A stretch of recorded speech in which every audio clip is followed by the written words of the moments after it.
What's up, Internet Land? This is Agabyss Prime, aka Agabyss Prime, here with another Transformers third-party review. And today we're going to be reviewing the Zeta Toys Catapult. Catapult is Zeta Toys' take on a third-party Slingshot. And, I mean, as with their other Zeta Toys, their Zeta Toys' other Aerobots, I think it looks really good. It's a nice, you know, I mean, it's got a good mixture of toy aesthetics and G1 show aesthetics. You know, it finds a good balance in between them without being wholly slavish to either one. Just a pretty good looking figure all around. Yeah, I dig it.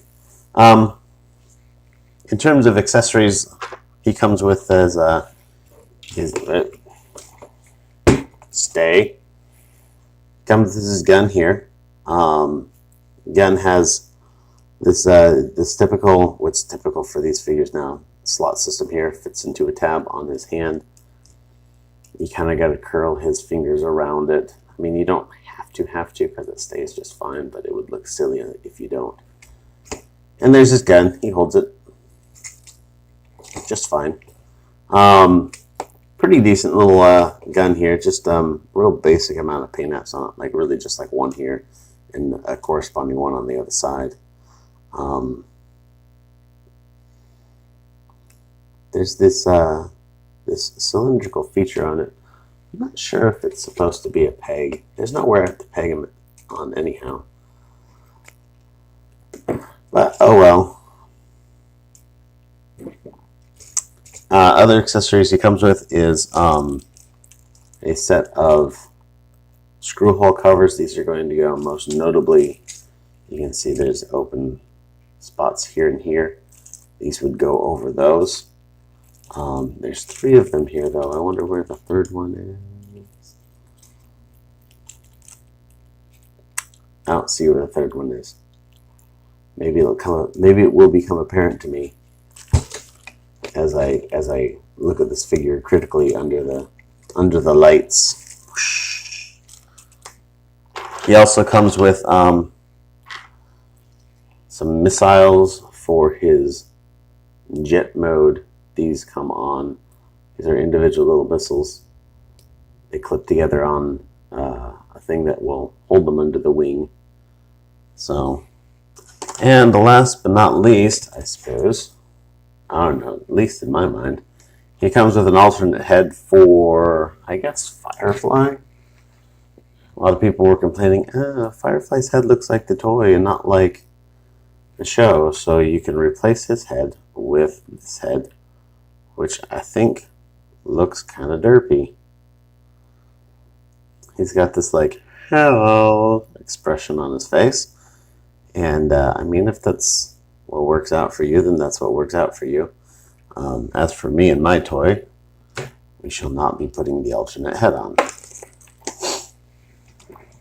Let's get into Poseability real quick.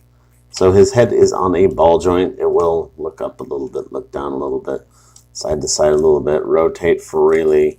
His arms.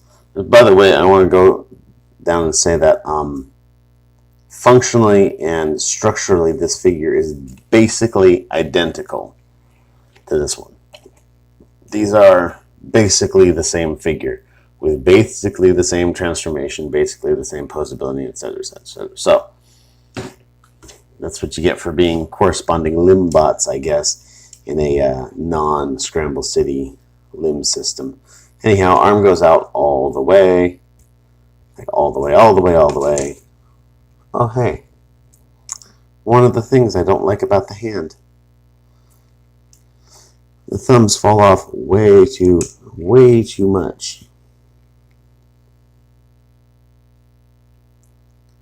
The thumbs are on the little ball joint.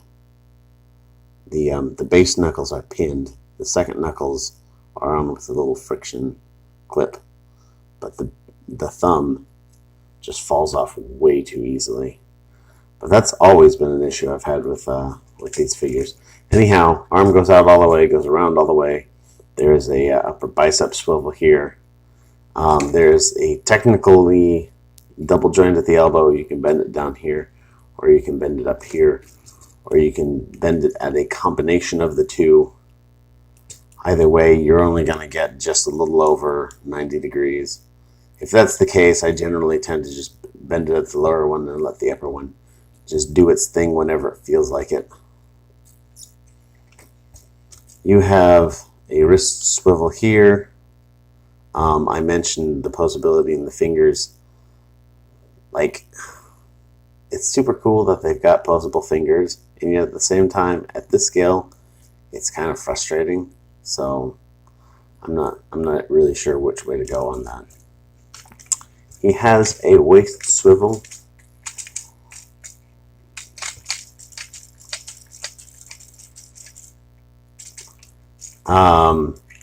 Hips joints go forward that much, go back that much. You can get it around this, actually not too difficultly.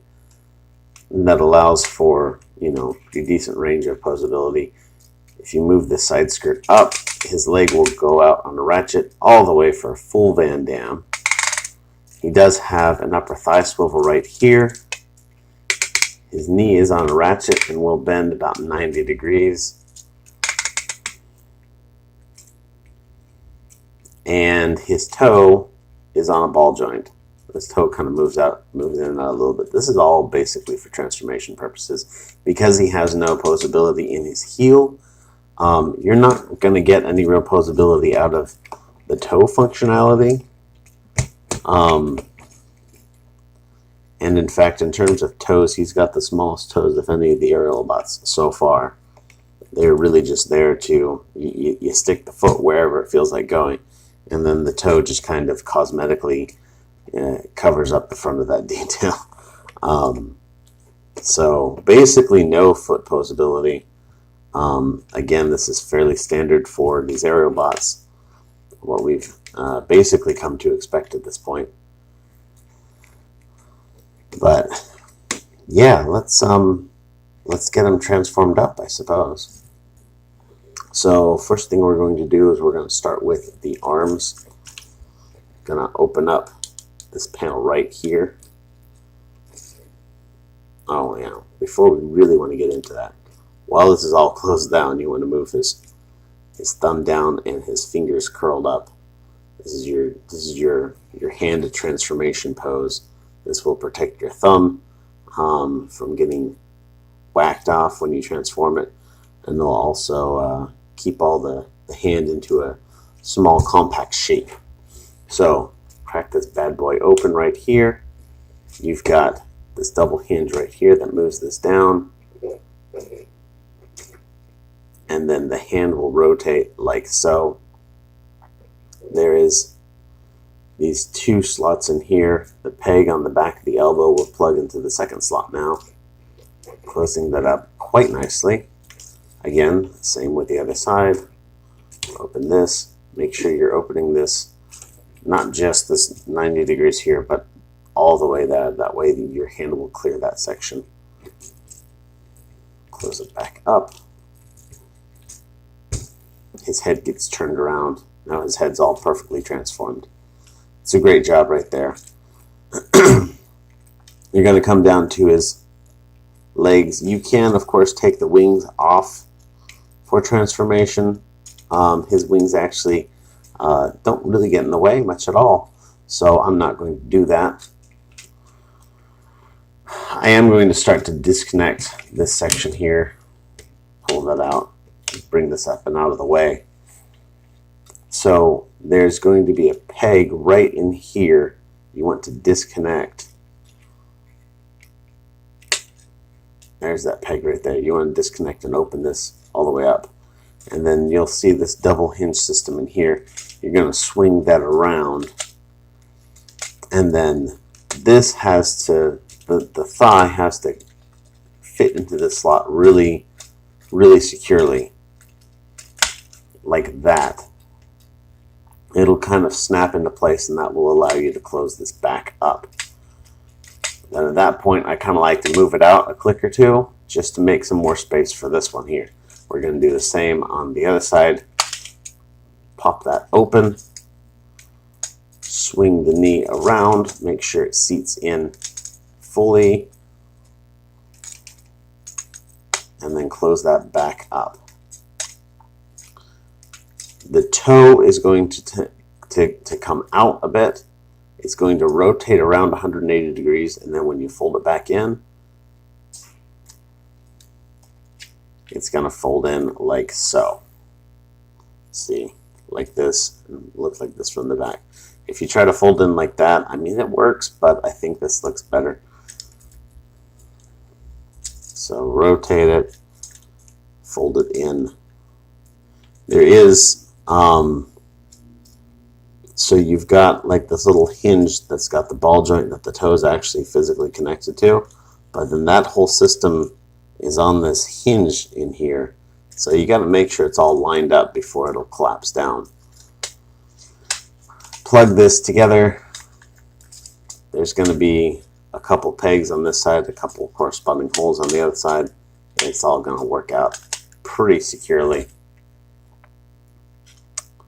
And then we're going to open up. Uh-oh, I didn't get this skirt armor underneath the knee. That's a little bit of an issue. Let me fix that real quick. There we go. So what we're going to do now is we're going to take care of the arms. We're going to open this up. We're going to pull this whole thing up. It's basically, you're going to move the head out of the way so you can move this all up. And here's where you've got all sorts of interesting inner workings here. This section here, so it was held in place with a tab and a tab and a slot and a slot. Now with the chest piece moved up, this is all going to go free. So you want to move these arms out like this. There's these tabs right here that go over the shoulders. These flaps right here. You're going to move them down past the stuff inside there, and they're going to come in and fold flat against the chest plate like that. This is going to allow you to move the shoulder in. There's a tab on the side of the body here, and there's a corresponding slot on the inside of the arm. That tab is going to snuggle into that slot. And then this whole section is going to come on this double joint right here and just go in. And there is going to be a tab up here and a slot up on the top of this gray piece here. It's going to keep that all together. So again, with the other side, let me get this out of the way a little bit. Tab and slot, tab and slot. Then you're going to take this and you're going to plug this back down. There is these little grooves here go into these tab systems up here pretty securely. His head is still transformed.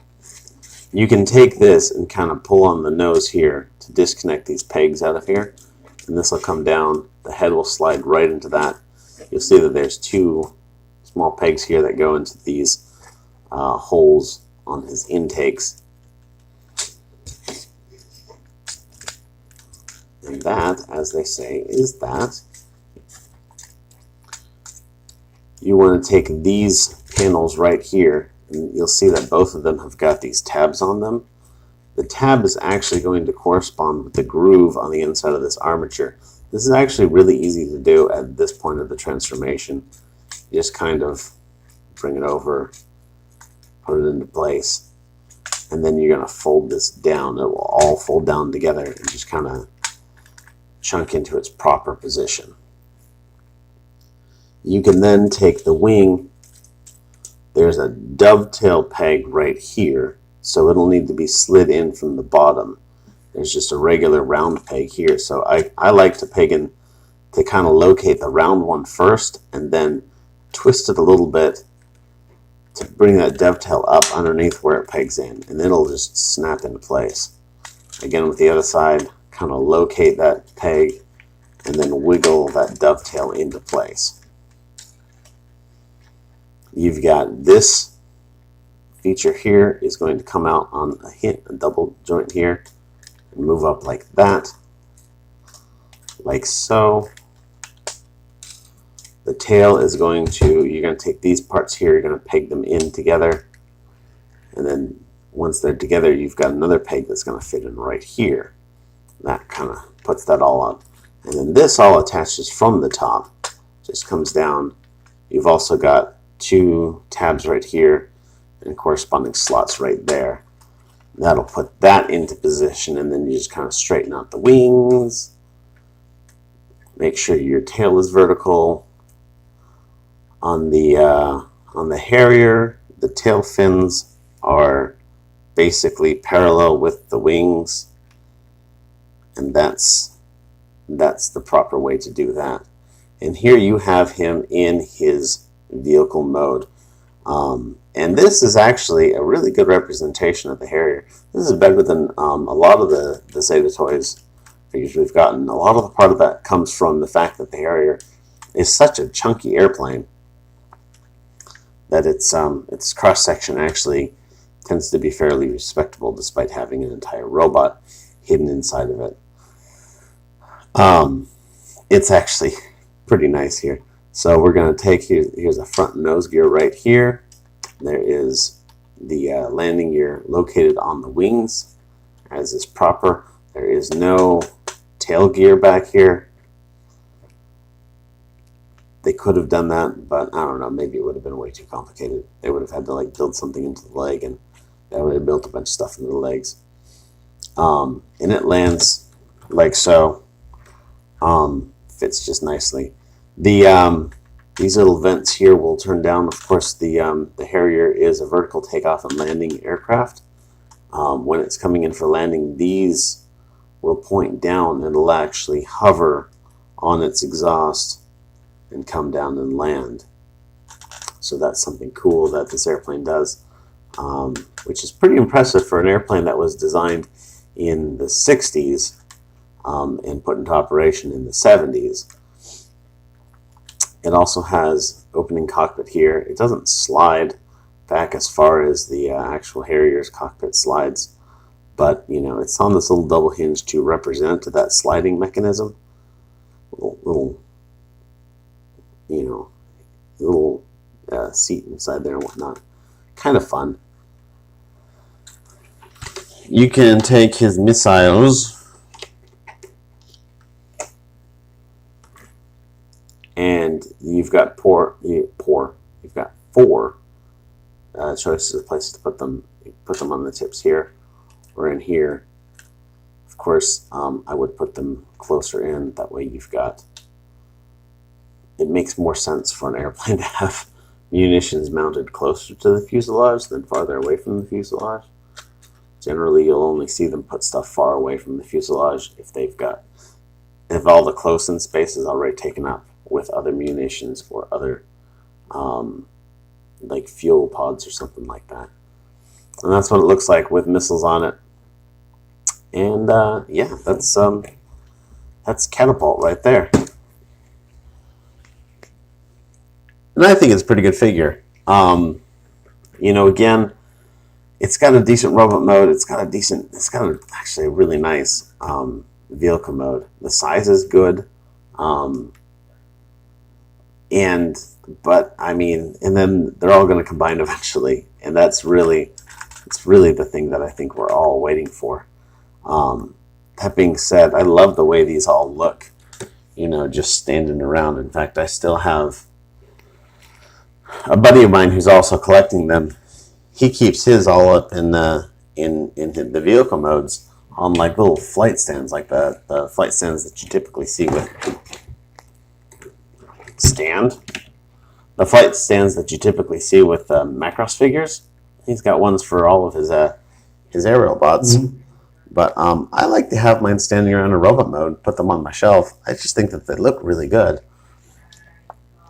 It's a great looking team, and I'm really interested in seeing this all get completed, and of course seeing, you know, Superion in all of his giant Transformer robot glory. But yeah, that's pretty much it that I've got today. Thank you everyone for watching. You're fantastic. go ahead and leave me a like and a comment. And I will see you guys in the next review. Have a wonderful day. See ya. Bye.